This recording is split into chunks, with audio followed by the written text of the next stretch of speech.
नमस्कार, cinematic world में आपका स्वागत है।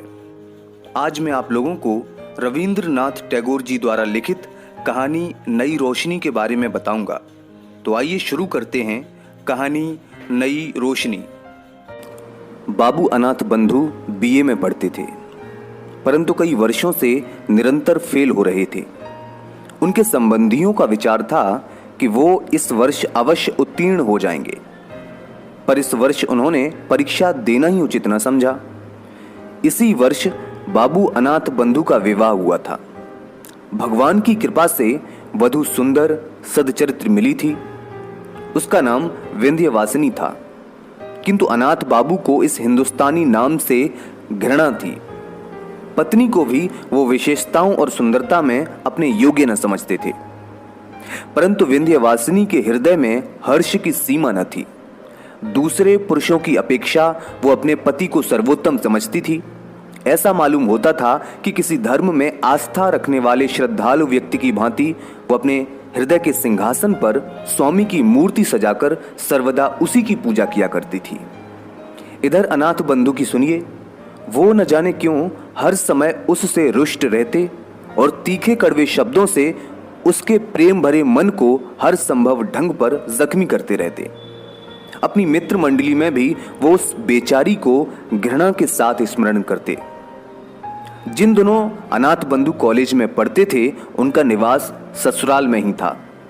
परीक्षा का समय आया, किंतु उन्होंने परीक्षा दिए बगैर ही कॉलेज छोड़ दिया।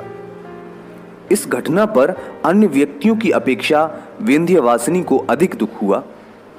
रात के समय उसने विनम्रता के साथ कहना आरंभ किया, प्राणनाथ, आपने पढ़ना क्यों छोड़ दिया?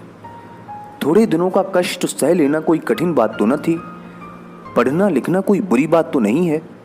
पत्नी की इतनी बात सुनकर अनाथ बंधु के मिजाज का पारा 120 डिग्री तक पहुंच गया। बिगड़कर कहने लगे, पढ़ने लिखने से क्या मनुष्य के चार हाथ पांव हो जाते हैं? जो व्यक्ति पढ़ लिखकर अपना स्वास्थ्य खो बैठते हैं, उनकी दशा अंत में बहुत बुरी होती है। पति का उत्तर सुनकर विंध्यवासिनी ने इस प्रकार स्वयं को सांत्वना दी, जो मनुष्य गधे या बैल की भांति कठिन परिश्रम करके किसी न किसी प्रकार सफल हो भी गए, परंतु कुछ न कर सके तो फिर उसका सफल होना न होना बराबर है। इसके दूसरे दिन पड़ोस में रहने वाली सहेली कमला विंध्यवासिनी को एक समाचार सुनाने आई। उसने कहा, आज हमारे भाई बीए की परीक्षा में उत्तीर्ण हो गए। उनको बहुत कठिन परिश्रम करना पड़ा, किंतु भगवान की कृपा से परिश्रम सफल हुआ। कमला की बात सुनकर विंध्य ने समझा कि पति की हंसी उड़ाने को कह रही है।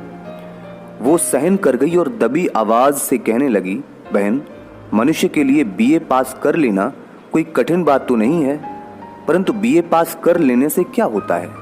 विदेशों में लोग बीए और एमए पास व्यक्तियों को घृणा की दृष्टि से देखते हैं।